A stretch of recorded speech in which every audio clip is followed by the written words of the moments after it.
예, 최악의 미세먼지가 그야말로 전국을 덮쳤습니다. 서울에는 초미세먼지 경보가 발령된 가운데 사상 처음으로 5일 연속 비상저감 조치도 내려졌습니다. 네, 최악의 미세먼지의 원인은 무엇인지 또 언제쯤이면 마음 놓고 숨 쉴 수 있는지 오늘 자세한 내용 짚어보도록 하겠습니다. 김재훈 기상 전문 기자 나와 있습니다. 안녕하세요. 네, 안녕하세요. 예, 아침부터 바쁘네요. 예, 보니까 오늘 아침에 출근 때 보니까 최근에 한 광고에서 나온 말처럼 하늘이 그야말로 그레이색이었습니다. 완전히 잿빛 하늘이었는데 어제도 미세먼지가 꽤나 좀 심각한다는 느낌이었는데 오늘은 더 나쁜 거죠? 네, 마스크가 아니라 이 방독면을 써야 하는 게 그러니까요. 아니냐, 이런 얘기가 나올 정도로 그야말로 공기질이 최악의 상태를 보이고 있습니다. 예. 이 전국 많은 지역에서 초미세먼지 농도가 역대 최고치를 기록할 만큼 지금 공기 오염이 심각한데요. 오늘 새벽 1시에는 서울의 초미세먼지 농도가 세제곱미터당 이 160 마이크로그램까지 치솟으면서 평소 농도의 한 8배에 달하기도 했습니다.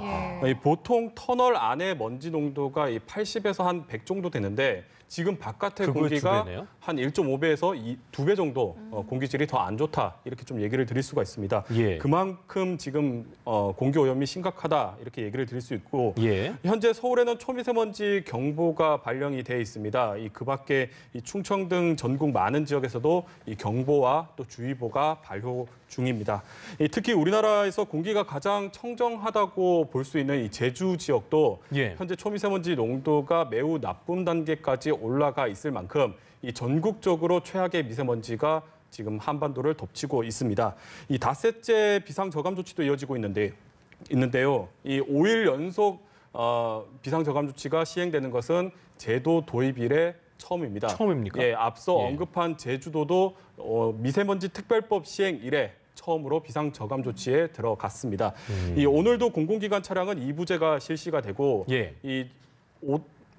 배출가스 5등급 이상의 차량은 이 서울 진입이 제한이 됩니다. 또 화력 발전의 출력이 제한이 되고 또 날림먼지 배출 사업장은 운영 시간이 단축됩니다. 그렇군요. 이 미세먼지가 가셔야 저희가 봄 소식 또 개화 소식도 좀 전해드릴 것 같은데 언제쯤 좀 해소될 걸로 전망이 되고 있나요? 네, 일단 내일도 전국 대부분 지방에서 공기질이 나쁨, 또 일부 내륙에서는 매우 나쁨 수준의 공기질을 보일 것으로 예상이 되고 있습니다. 이 보통 미세먼지가 해소가 되려면 이 강한 바람이 불거나 또 비가 시간당 10mm 이상의 비가 한 2시간 정도 내려줘야 먼지가 해소가 되는데 이 결국 기상 조건이 갖춰져야 먼지가 해소된다는 얘기라고 할 수가 있겠습니다. 이 내일 비 소식이 들어 있긴 하지만 이 제주와 남해안 쪽으로 한 5mm 정도로 비가 적게 내립니다. 따라서 비가 내리지 않는 중부 내륙은 여전히 공기질이 나쁨 상태를 보이겠고 비가 내리는 지역도 비가 워낙 적게 내리다 보니까 공기가 계속 탁할 것으로 예상이 되고 있습니다. 그나마 좀 다행이라고 볼 수 있는 것은 내일부터 이 중국에서 넘어오는 오염 물질의 양이 좀 줄어들 것으로 예상이 되고 있습니다. 내일부터는요? 네, 아무래도 유입량이 줄어들 것으로 예상이 되다 보니까 이 오늘만큼의 이 최악의 상태는 아닐 것이라는 게 환경부의 분석입니다. 이 모레부터는 북쪽에서 불어오는 찬바람에 좀 기대를 해볼 만한데요. 이 북쪽에서 차고 상대적으로 깨끗한 바람이 불어오고 이 기류 꽉 막혀 있던 기류도 좀 풀릴 것으로 예상이 되면서 공기질이 일시 회복을 할 것으로 예상이 되고 있습니다. 다만 이 공기질이 잠시 회복이 된다 하더라도 주말쯤이면 다시 또 서풍을 타고 오염물질이 날아올 가능성이 있기 때문에 앞으로 좀 지속적으로 먼지 대비가 필요하겠습니다. 그렇군요. 저희가 항상 초미세먼지 얘기할 때마다 여러 매체에서 보도를 하죠. 이 원인이 정말 복합적인 것 같은데 어느 곳에서는 매번 공기질이 나빠지면 이게 중국에서 넘어오는 세계 공장으로 불리우는 중국의 탓이다. 때지는 또 국내 영향도 크다라고 여러 가지 분석들이 나오고 있는데 김 기자가 보는 고농도 미세먼지의 원인은 어떻게 저희가 좀 확인을 해야 될까요? 네, 일단 이번 최악의 미세먼지 사태를 좀 보면 1차적으로 중국발이 원인이라고 볼 수가 있습니다. 일단 이동성 고기압이라는 공기 덩어리가 중국에서 고농도 오염물질을 한반도로 실어 날랐고 이 고기압이 한반도를 지나가면서 기류 정체까지 시키면서 이 국내외 먼지를 한반도에 축적을 시켰습니다. 네네. 좀 비유를 하자면 먼지가 들어오는 쪽으로는 창문이 열려 있는데 먼지가 나가는 쪽으로는 창문이 닫혀 있습니다. 따라서 이 한반도가 환기가 안 되는 방 안에 갇혀 있다. 뭐 이렇게 좀 얘기를 드릴 수가 있습니다. 특히 서해를 좀 살펴보면 백령도에서는 자체적인 오염 물질이 만들어지지 않는 지역인데 이 미세먼지 농도가 초미세먼지 농도가 평소에 7배에서 8배까지 치솟았습니다. 그러니까 이 중국발 오염 물질이 계속해서 유입이 되고 있다는 것을 확인을 할 수가 있고요.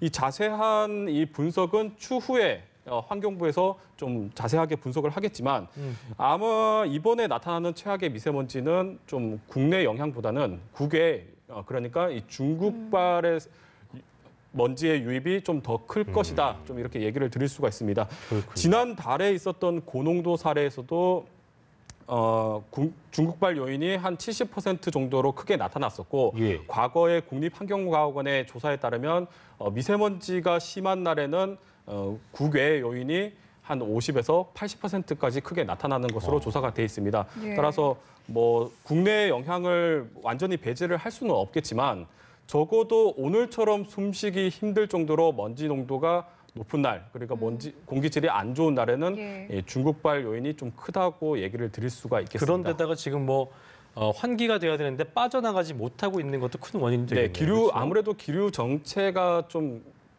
지금 최악의 사태를 만드는 데 큰 역할을 했다고 볼 수가 있는데 예. 유입이 되더라도 빠져나가면 사실 뭐 먼지는 상관이 좀 없겠죠. 어느 정도 그렇죠. 해소가 될 수가 있는데 막혀 있다 보니까 계속 축적이 되는 것입니다. 그렇군요. 이 3월이 되면서 봄나들이 기대하신 분들 참 맞아요. 많으실 것 같은데 주말도 이게 그렇고. 언제까지 이어지겠느냐 이 부분도 참 궁금하거든요. 앞으로 봄 미세먼지 전망 좀 어떻게 나와 있습니까? 네, 일단 뭐 안타깝지만 이번 봄 그리고 길게는 초여름까지는 이 초미세먼지의 공습이 계속될 것으로 예상이 되고 있습니다. 5월까지네요. 그렇죠? 네, 뭐 네. 길게 본다면 6월 초까지도 공기질이 좀 안 좋을 것으로 예상이 될 수 있습니다. 예. 일단 봄철은 계절적으로 서풍이 자주 부는 시기이기 때문에 아무래도 중국에서 한반도로 바람이 불게 되면 이번처럼 공기질이 나빠질 수가 있고 또 앞서 전해드렸던 것처럼 기류의 정체가 발생을 하게 되면 지금처럼 공기질이 계속 악화될 수가 있습니다. 특히 뭐 초미세먼지의 전국 단위 관측이 시작된 2015년부터 좀 살펴보면 3월이 가장 미세먼지 농도가 미세먼지 농도 높아서 공기질이 제일 가장 안 높았군요. 좋았고 예. 그다음에 3월에 치솟은 미세먼지 농도가 이 4월 그리고 길게는 6월 초순까지 이어지는 경향을 보이고 있습니다. 즉 적어도 바람 방향이 완전히 바뀌는 초여름까지는 미세먼지 공습이 계속되고 여기에 대한 대비가 필요하다고 얘기를 드릴 수가 있습니다. 예. 여기에 엎친 데 덮친 격으로 올해 같은 경우에는 이 원조 불청객이라고 할 수 있는 황사까지 좀 자주 날아올 것으로 예상이 되고 있습니다. 오늘은 황사를 겹친 게 아니잖아요. 네, 그렇죠? 오늘은 황사가 날아오지는 않았고요. 이 초미세먼지가 좀 주로 날아왔다고 볼 수가 있는데 올해 황사 주요 발원지가 상당히 건조한 상태를 보이고 있기 때문에 모래먼지가 더 자주 발생할 수 있는 악조건이 갖춰져 있습니다. 따라서 이 황사까지 더해지는 이번 봄 아무래도 좀 숨막히는 날이 굉장히 많을 것으로 전망이 되고 있습니다. 네, 진짜 아까 그 초장에 우리 그 김재훈 기자가 방독면이라도 써야 될 것 같다 얘기했는데 진짜 그거 알아보시는 분이 있지 않을까 싶은 생각이 드네요. 오늘처럼 먼지 심한 날에는 이제 저희가 그러잖아요. 밖에 나가면 뭐 또 냄새가 나는 건 아니기 때문에 그냥 또 마스크를 잊고 오신 분도 계시고 유해성에 대해서 뭐 위험하다 하지만 이게 뭐 크게 쉽게 써라, 뭐 그렇게 위험하게 써라고 또 안일하게 생각하는 분들이 계시기 때문에 그런 분들을 위해서라도 효과적인 미세먼지 어떤 유해성도 그렇고 대처법을 좀 알려주시면 좋을 것 같아요. 예. 네, 최근 들어 미세먼지에 대한 경각심이 높아지면서 마스크를 뭐 착용하시는 분들이 많긴 하지만 예. 그래도 거리에 나가보면 여전히 마스크를 안 쓰신 분들이 훨씬 더 많습니다. 그렇죠. 예, 하지만 이 초미세먼지 같은 경우는 이 세계보건기구에서 1급 발암물질로 지정할 만큼 상당히 위험한 물질입니다. 따라서 당연히 호흡기 환자뿐만 아니라 건강한 사람도 외출할 때는 또 외부 활동을 할 때는 반드시 보건용 마스크를 좀 착용을 할 필요가 써야 있겠습니다. 되고. 네, 마스크를 고를 때는 식약처에서 인증한 제품인지 좀 잘 확인을 해야 되겠고 KF 지수라고 있는데 이 KF 지수가 높을수록 미세먼지 차단율이 높습니다. 그 차이가 나는 거죠? 네, 일반 하지만 마스크하고. 근데 무턱대고 무조건 KF 지수가 높다고 해서 그것을 사용하기보다는 KF 지수가 높게 되면은 마스크의 필터가 또 촘촘하게 있기 때문에 만약에 천식같이 호흡기 질환이 있으신 분들은 오히려 좀 안 좋은 영향을 받을 수가 있습니다. 예. 따라서 본인의 건강 상태에 맞는 맞아요. 마스크를 좀 선택을 해서 착용을 할 필요가 있겠습니다.